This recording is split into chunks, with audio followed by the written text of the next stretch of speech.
GIT की smart class में आप सबका स्वागत है। और एडवांस अकाउंटिंग की इस क्लास में हम देख रहे हैं चैप्टर 3। क्या देख रहे हैं? चैप्टर 3, जिसका नाम है purchase order and sales order management करना।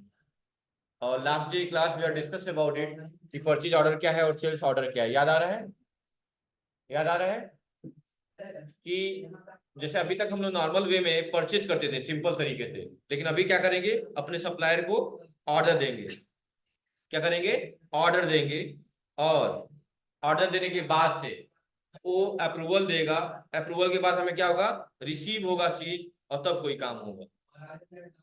समझ आ रही बात ना? इतने सारे प्रोसेस हमें करने होंगे। सबसे पहले कहा है, it is very important for any organisation, it is very important for any organisation who are dealing in inventory to maintain the track order. मतलब कि किसी भी संस्था के लिए सबसे आवश्यक क्या है? जो लोग डीलिंग करते हैं इन्वेंट्री में, सबसे पहले आप लोग बताइए इन्वेंट्री क्या होता है, इन्वेंट्री मैनेजमेंट क्या होता है? इसमें भी पढ़ाए हैं और बेसिक में भी पढ़े आप लोग। इन्वेंट्री मैनेजमेंट क्या होता है बताइए? इन्वेंट्री मैनेजमेंट क्या होता है?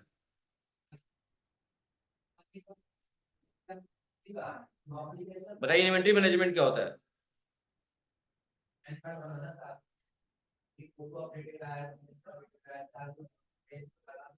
बोलिए भाई, इन्वेंट्री मैनेजमेंट क्या होता है?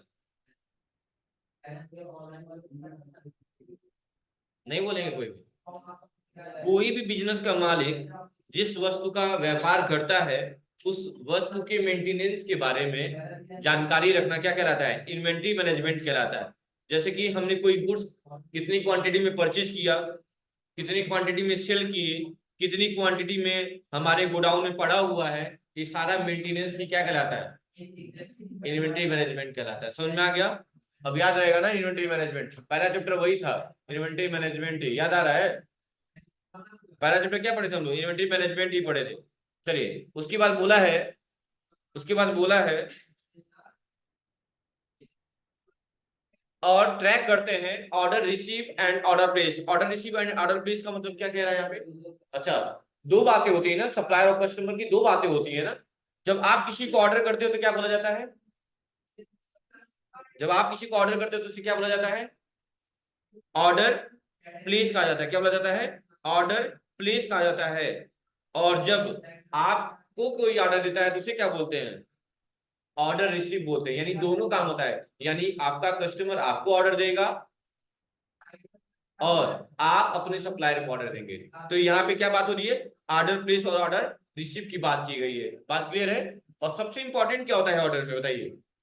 सबसे इंपॉर्टेंट क्या होता है ऑर्डर में बताइए? कि ऑर्डर पे सबसे इंपॉर्टेंट होता है कि ऑर्डर का ऑन टाइम डिलीवरी करना। क्या करना? ऑन टाइम डिलीवरी करना। ठीक है? किसको? जो भी कस्टमर के द्वारा गुड्स प्लेस किया गया है उसको टाइम पे क्या करना? डिलीवरी करना। उसको एक मेन वर्क होता है। और क्या होता है? Track the detail of goods, track the detail of goods which are not at to be receive from the supplier. और उसको भी ट्रैक कर पाएंगे। अच्छा, आप फ्लिपकार्ट पे कोई ऑर्डर करते हैं तो उस ऑर्डर को तब तक आप ट्रैक कर पाते हैं जब तक वो आपको रिसीव नहीं हो जाता है। ऑर्डर प्लेस किया तो मैसेज, ऑर्डर डिस्पैच हुआ तो मैसेज, हाँ, ऑर्डर डिलीवर होने वाला तो मैसेज कि लिखा ना डिलीवरी टुडे, और ऑर्डर डिलीवर हो गया तो भी मैसेज कि फाइनली आपको मिल गया है। जब ओटीपी वेरीफाई करते हैं, रिसेंटली आपको पता नहीं होगा, फ्लिपकार्ट में बीच में बड़ी जालसाजी लोग कर रहे थे। लोग सामान मंगा ले रहे थे, लोग सामान मंगा ले रहे थे लोग। अब तक आपने सुना होगा अफवाह, मंगाए थे पता नहीं क्या, और गत्ते में कागज आ गया, ये आ गया। ये सब झूठ है, कुछ भी ऐसा नहीं होता था। लोग ही कर देते थे, सामान निकाल के खुद ही डाल देते थे। और आपको क्या पता है क्या करते थे? दिखा देते थे कि ऑर्डर में मिसिंग है। इससे फ्लिपकार्ट क्या करता था? फ्लिपकार्ट अपना कस्टमर बचाना था। फ्लिपकार्ट बेचारा क्या करता था? आपको सामान भी मिल गया, आप चुरा लिए, उसमें कागज दिखा दिए कि नहीं इस सामान मिसिंग था। बेचारा आपको मार्केट बनाना है तो क्या करता था बेचारा? आपका पैसा भी रिफंड कर देता था। यानी आपके पास 1000 2000 का सामान भी आ गया और पैसा भी मिल गया। यानी 0 रुपए आपकी लागत लगी। तो इसीलिए फ्लिपकार्ट ने नया सिस्टम ला दिया है कि कोई सामान डिलीवर भी करेगा ना, कोई सामान अगर डिलीवर भी करेगा ना तो क्या करेगा बताइए? ओटीपी प्लस खोल के अब चेक भी कर रहा है, कर रहा है चेक कर लीजिए आप। क्या कह रहा है? कि चेक कर लीजिए। समझ रहे हैं ना? कह रहा है चेक कर लीजिए पहले आप, तब कोई काम करिए। समझ में आ रही बात है ना? चेक करने के लिए क्यों बोल रहा है, उसका भी रीजन क्या है, चेक करने के लिए क्यों बोल रहा है बताइए। ताकि अगर चेक रहेगा तो कोई ये नहीं कह पाएगा कि मिसिंग है, क्योंकि अच्छा बताओ क्यों हमको कोई कई चीजें वो हमको सस्ता देता है, अच्छा कोई लिमिटेड चीजें देता है, सारी चीजें नहीं देता है, कई चीजें हमको लगता है मार्केट में हमें ज्यादा सस्ती मिल जाती है, लेकिन कुछ चीजें देता है, क्यों, क्योंकि वो डायरेक्टली कंपनी से उठाता है। आपको चीजें कॉस्टली क्यों पड़ती है, जैसे मान लो मैं मोबाइल बना रहा हूँ, एक दिन बताया था मैंने, तो मोबाइल बना रहा हूँ तो मेरी लागत अगर 5 रुपए है तो मैं थोड़ा बढ़ा कर डालूंगा ना, तो 10 रुपए थोड़ी डालूंगा, क्योंकि सिर्फ मुझे कमाना है, इस चीज पे सिर्फ मुझे कमाना है। नहीं, ये मोबाइल अंततः पता नहीं कहाँ तक जाएगा और वो लोग भी बेच बेच के अपना कमा पाएंगे। अगर सोचो मैं बस अपने हिसाब से सोचना, तो कभी हम कर पाते क्या, कुछ नहीं कर पाते, कभी नहीं कर पाते। इन बातों का दिमाग रखना रहता है, ये कैसे होगा। चलिए ठीक है, देख लेते हैं आगे।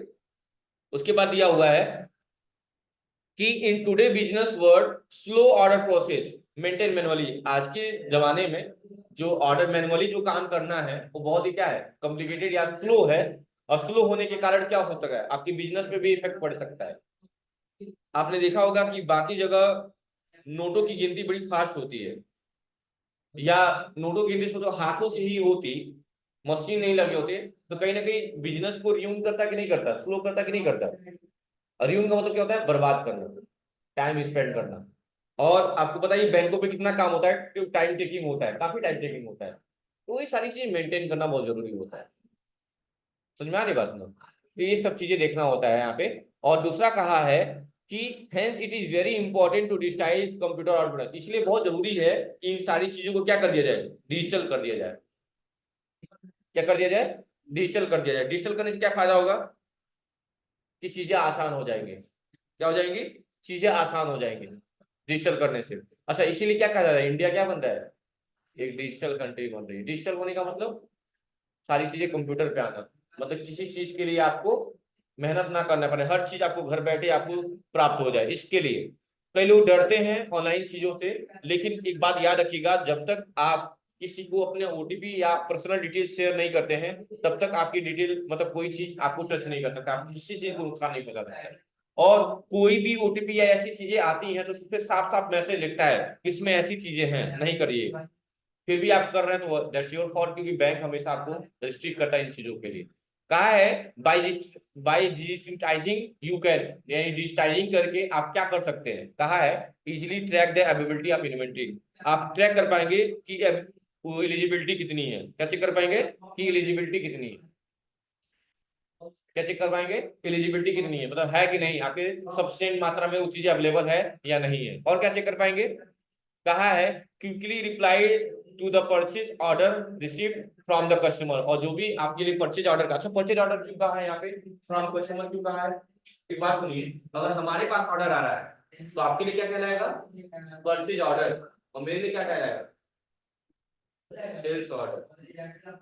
मेरे मुझे तो बेचना है ना आपको, तो मेरे लिए क्या कहलाएगा, सेल्स ऑर्डर, और आपके लिए परचेज ऑर्डर। समझ आ गया ना।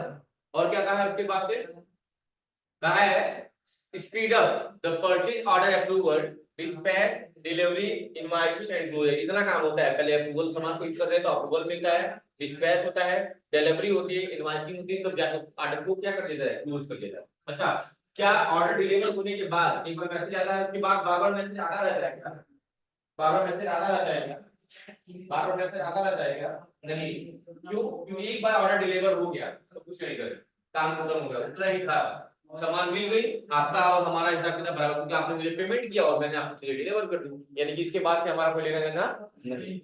ठीक है, उसके बाद क्या बोला है, कहा है Tally Prime management of purchase and sales cycle is very simple to maintain weekend, यानी कि टैली प्राइस में सेल्स और परचेज की साइकिल को रिकॉर्ड करना बहुत ही आसान है, इसलिए हम इसको करेंगे। कहा है the sales order till it reach the customer page, यानी सेल्स ऑर्डर को आप तब तक ट्रैक कर पाएंगे जब तक कि वो कस्टमर तक पहुंच नहीं जाता है। रीच का मतलब क्या होता है, पहुंचना। देखिए दो रीच होते हैं, कितने रीच होते हैं, दो रीच होते हैं, कौन कौन से, एक RICH होता है, उस रीच का मतलब क्या होता है, अमीर होता है, और एक REACH है, इस रीच का मतलब क्या है, पहुंचना, डेस्टिनेशन की बात का है, जगह पे पहुंचना। ठीक है, चलिए उसके बाद क्या कहा है, the purchase order will be receive goods from supplier. और किसको और ट्रैक कर सकते हैं? परचेज ऑर्डर को, जब तक कि वो आपके पास न पहुंच जाए। बस इन बातों का ध्यान रखेंगे, इससे ज्यादा कुछ नहीं है उसमें।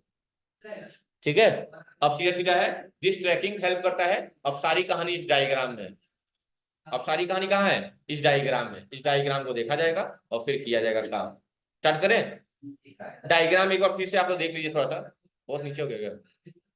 ये डायग्राम एक बार देख लीजिए आप लोग। ये डायग्राम देख लीजिए, नोट्स में दिख रहा है आप लोगों को। क्या क्या किया है पहले? पहले क्या किया है?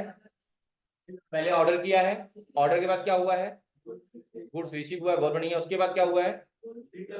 रिटर्न हो गया है। हाँ, उसके बाद क्या हुआ है? हाँ हाँ, उसके बाद बिल डन होने का मतलब क्या है? बिल डन होने का मतलब क्या है बताइए? मतलब कि अगर आप सेटिस्फाई हैं उस चीजों से, तो मतलब आप लेने के लिए श्योरिटी हो गई ना कि आप लेंगे। और लेंगे तो किस में एंट्री करेंगे? लेंगे तो किस में एंट्री करेंगे? परचेज वाउचर में। किस में करेंगे? और एक बात का ध्यान देंगे, इसमें लिखा हुआ है एक दिया और रिजेक्शन आउट, और एक दिया है डेबिट नोट। अच्छा, डेबिट नोट का इस्तेमाल कब किया जाता है बताइए? जब पर्ची रिटर्न होता है। क्या होता है? जब पर्ची रिटर्न होता है, क्या यूज करते हैं? डेबिट नोट का इस्तेमाल करते हैं। इसे यूज करते हैं, डेबिट नोट का इस्तेमाल करते हैं। और जब सामान परचेज एंट्री करने से पहले ही वापस कर दिया जाए तो उसे बोलते हैं रिजेक्शन आउट। नहीं कहते लोग रिजेक्टेड माल है। क्या बोलते हैं? रिजेक्टेड माल है। मतलब सामान आया था मेरे पास, मैंने पिक ही नहीं किया। क्यों? क्योंकि मैंने पहले ही चेक किया कि वो सब चीजें क्या थी, डैमेज थी, या जो भी रीजन हो सकता है, उस कारण से मैंने वो चीजें एक्सेप्ट ही नहीं किया। वो दिक्कत। चलिए आगे देखते हैं।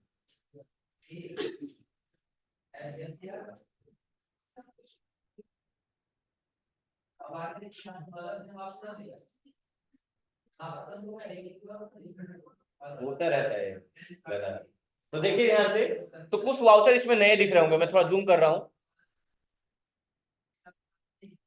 मैं थोड़ा इसको जूम कर जाऊँ, थोड़ा ध्यान से देखिएगा। कुछ वाउचर आपको नए दिख रहे होंगे। पहला दिख रहा होगा परचेज ऑर्डर। क्या लिखा हुआ है? Purchase order. क्या ये इस वाउचर का नाम सुने कभी?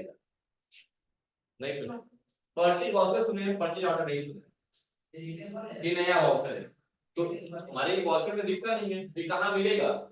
ये आपको मिलेगा अदर वाउचर में। अदर वाउचर में जब जाएंगे, कुछ वाउचर ऐसे भी होते हैं जो इनएक्टिव मोड में होते हैं। किस मोड में होते हैं? इनएक्टिव मोड में होते हैं, उन्हें एक्टिवेट करना होता है। और दूसरा भी दिखेगा आपको, गुड्स रिसीव होगा तो किसमें यूज करेंगे? रिसिप्ट वाउचर पढ़े हैं, लेकिन रिसिप्ट नोट वाउचर हम लोग नहीं पढ़े हैं। देखे ना, ये भी नया वाउचर है, इसको भी एक्टिव करना पड़ेगा, इनएक्टिव मोड में होगा।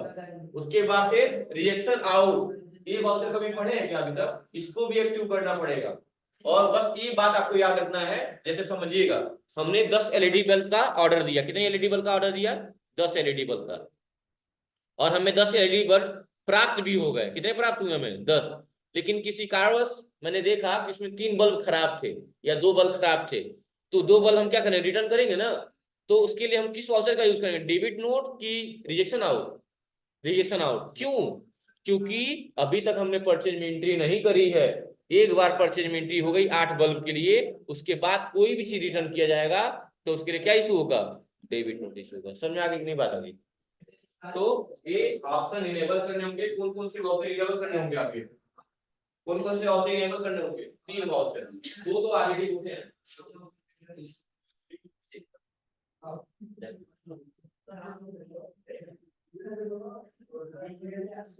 कोई दिक्कत? चलिए अब देखिए, तो सबसे पहले कंपनी ओपन कर लेंगे। क्या ओपन कर लेंगे? कंपनी। बंद हो जाओ भाई। और कंपनी हमारी है क्या? हमने ओपन किया company. Alt F3, left round drive, D drive, और एडीवी चैप्टर। यही है क्या? यही है, यही है, यही है। अरे उस टाइम कैपिटल नहीं था, इस टाइम थोड़ी कैपिटल बना है। हम क्या ओपन किया?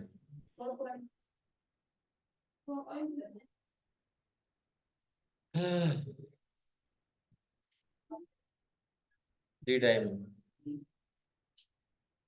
ये तो है चैप्टर 3.1, ठीक है। अच्छा, एक कंपनी खुली हुई, इसको बंद करना पड़ेगा। एक ही नाम से कंपनियां बन जाता है, ये दिक्कत है। बर्थडे से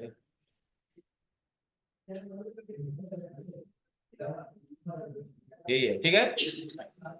अब क्या करेंगे, सबसे पहले वाउचर में जाना है, और देखिए कहीं भी यहाँ परचेज ऑर्डर नहीं दिख रहा है। कहाँ जाएंगे, सब देख लीजिए कैसे करना है, अदर वाउचर में जाना है। और कहाँ जाना है, यहाँ पे भी नहीं दिख रहा है, कहाँ जाना है, सो इनएक्टिव इंटर करेंगे। अच्छा देखिए परचेज की शॉर्टकट की क्या होती है, परचेज वाउचर की शॉर्टकट की F9, और देखिए उसकी शॉर्टकट की यहाँ क्या दिया हुआ है, बचाने का तरीका याद करने का। इसको इनेबल कर लीजिए, इंटर करेंगे, एक्टिवेट, हाँ तुरंत खुल गया, कर लीजिए। क्वेश्चन दिया होगा एक, पहले इनेबल कर लीजिए फिर बाद में करिएगा। अदर वाउचर में आइए, इनएक्टिव में आइए, और भी इनेबल कर लीजिए, और इनेबल करिए। और क्या है, रिएक्शन इन है, नहीं रिएक्शन आउट है, इसको भी इनेबल कर दीजिए। और क्या है, फिर से अदर वाउचर में आइए, और क्या था ये, रिसिप्ट नोट था ना, रिसिप्ट नोट, ये रहा रिसिप्ट नोट, ये भी कर लीजिए, हो गया। अब अल्ट सॉरी कंट्रोल ना, कंट्रोल F9 दबाइए, परचेज ऑर्डर खुल गया। एक क्वेश्चन बस करना है, आ जाए करके देख लीजिएगा क्वेश्चन एक बार। अच्छा और क्या क्या दिया हुआ है पहले सुन लीजिएगा। कहा है परचेज ऑर्डर के लिए क्रिएशन करना होगा, सबसे पहले ऑर्डर अप्रूवल होगा, सामान रिसीव होगा, इनवाइसिंग होगी, फिर ऑर्डर क्लोज होगा। सबसे जरूरी क्या है, ये सारी डिटेल आपके होनी चाहिए, सप्लायर का नाम, नेम ऑफ स्टॉक आइटम, कितनी क्वांटिटी और किस रेट से ले रहे हैं, और किस डेट पे ऑर्डर किया गया है। डेट जरूरी है ना ये सारी चीजें, ठीक है। उसके बाद कहा है, उसके बाद कहा है, बोला है कि फिर से वही सेम चीज, परचेज ऑर्डर के बारे में बताया है। इसका मतलब होता है कि एंटिटी के द्वारा सप्लायर से क्या किया है, स्पेसिफाई गुड्स का ऑर्डर किया गया है। रिसिप्ट ऑफ गुड्स मतलब वो चीज आपको प्राप्त हुआ है। रिजेक्शन ऑफ गुड्स मतलब वो चीज आपने वापस की है। अच्छा बताइए, अगर हमने परचेज में एंट्री नहीं की है और उस वक्त सामान वापस कर रहे हैं, तो कौन से वाउचर का इस्तेमाल करेंगे, रिएक्शन आउट। अगर हमने परचेज में एंट्री कर ली है, उसके बाद कोई चीज ये वापस कर रहे हैं, तो परचेज रिटर्न है, debit note. Purchase return voucher कौन सा होता है, समझा की बात ना। तो एक क्वेश्चन आपको करना है, क्वेश्चन ये रहा सामने आपके स्क्रीन पे। ऑर्डर नंबर क्या है, PO01 लिखिएगा। पहले आप पार्टी का नाम क्या है, सैमसंग इलेक्ट्रॉनिक, क्या नाम है, सैमसंग इलेक्ट्रॉनिक, सैमसंग इलेक्ट्रॉनिक। तो यहाँ अड सी करके बनाइएगा।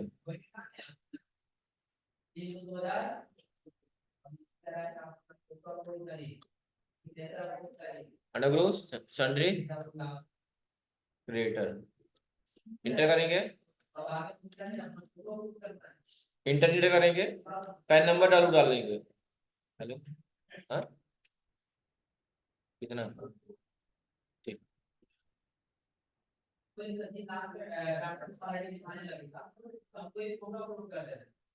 और यहाँ पैन नंबर जो भी होगा दिया होगा तो डाल दीजिएगा। इंटर करेंगे और यहाँ ऑर्डर नंबर डालेंगे। ऑर्डर नंबर क्या दिया हुआ है, PO01, जैसे लिखा हुआ वैसे लिखिएगा। पीओ का मतलब क्या है, परचेज ऑर्डर, और एसओ का मतलब सेल्स ऑर्डर, दिमाग में रखिएगा, -01 इंटर। और यहाँ बनाएंगे, क्रिएट करके क्या बनाएंगे, परचेज अकाउंट।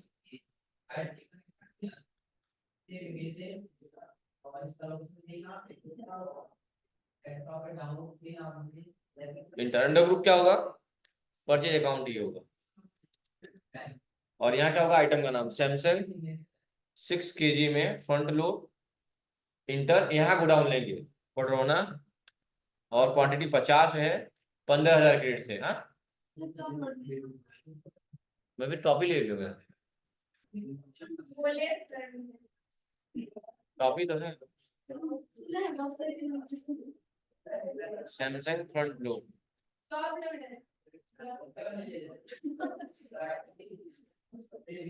इतना भी गलत नहीं हो सकता हूँ मैं, प्लस 30,000 ग्रेड से, सही है। देखिए तो चेक कर लीजिएगा, हो गया ना, बस 750, ठीक।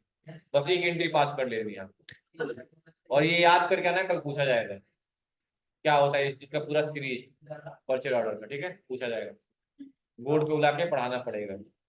ठीक है, थैंक यू। नहीं, जो नहीं पढ़ा